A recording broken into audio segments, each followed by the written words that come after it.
Kannst du mir nochmal erzählen, ist dieses Lied entstanden? Hm.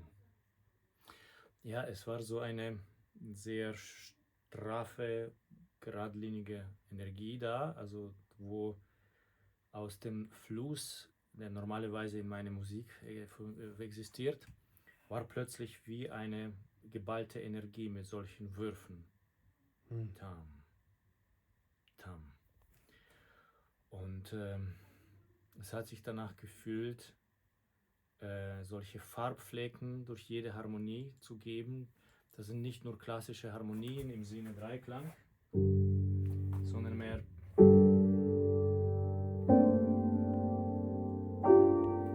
so geballte Energieladungen mit verschiedenen Zusatztönen, die doch die Hauptharmonie nicht verändern ihre Substanz, aber geben ihnen möglichst größere Dichte an Zwischenfarben.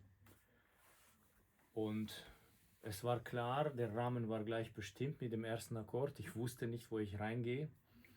Und dann aus dem ersten war klar, entsteht die nächste Harmonie auf dieselbe Weise. Das war wie es hat sich gezeigt wie Säulen, die manchmal so unter Wasser hat stehen von irgendeiner alten Burg. Deswegen kam der Titel Alte Burg.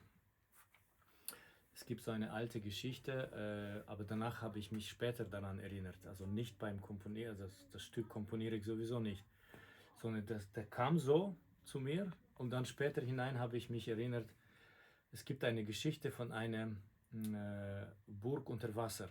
Das nennt sich die unter Wasser gegangene Burg. Und sie ist in ihrer ganzen Pracht ganz auf dem Meeresboden liegt. Und einmal in einer sehr langen Zeit, ich weiß nicht, 7 Jahre oder 12, also diese magische Zahl, passiert etwas, dass diese Burg langsam von unten nach oben kommt. Und das ganze Wasser schwebt davon. Und dann kommt sie in den Sonnenlicht und strahlt wie in den vergangenen Zeiten in volle Kraft und dann geht wieder runter für lange, lange Zeit.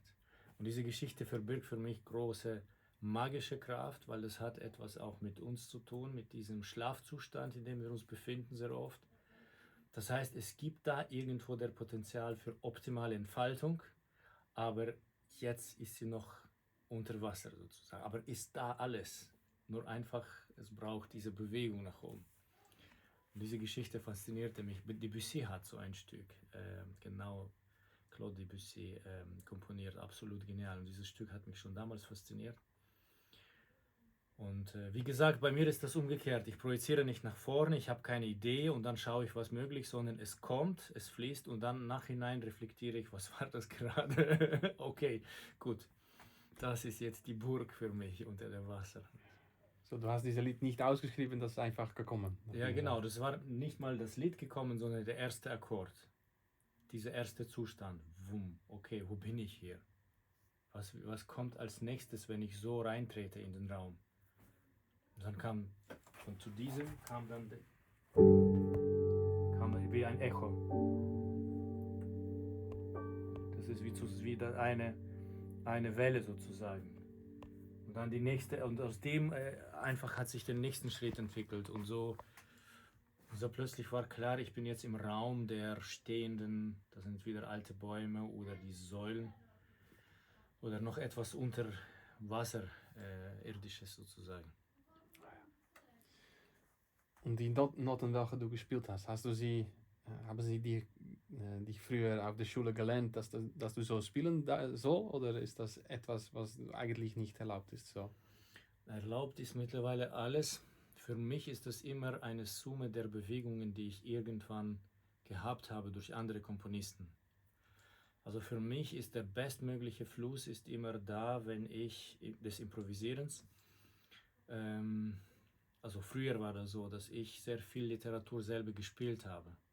Und es war sehr oft, ich spiele irgendein Stück von Mozart übe und dann nach 10 Minuten Mozart übe ich dann danach 30 Minuten spiele ich Improvisation dazu.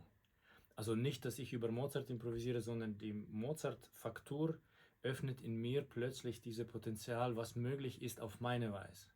Dann übe ich Bach irgendeine Fuge oder sowas und dann plötzlich Fuge weg und ich alleine bleibe in meiner Welt. Das heißt, mich hat Spielen der anderen Musik immer inspiriert, halben Stunde, stundenlang dann baden plötzlich in eigenen Säften. Wenn ich das lange nicht gemacht habe, wenn ich nur meine Musik gespielt habe, das war dann wie verärmt ein bisschen.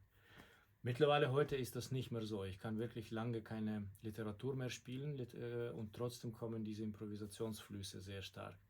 Aber die haben immer irgendeine Reflexion auf die vergangenen Zeiten. Es ist sowieso heutzutage ist praktisch nicht möglich, glaube ich, etwas nur Neues zu erschaffen, weil es war schon wie alles da. Und wenn wir komponieren oder improvisieren, es geht nicht um die Welt neu zu erschaffen, sondern im Fluss mit der Vergangenheit, im Fluss dessen, was schon da ist, einfach bleiben und deine eigene Geschichte erzählen aus dem Moment. So fühlt sich das für mich, ja.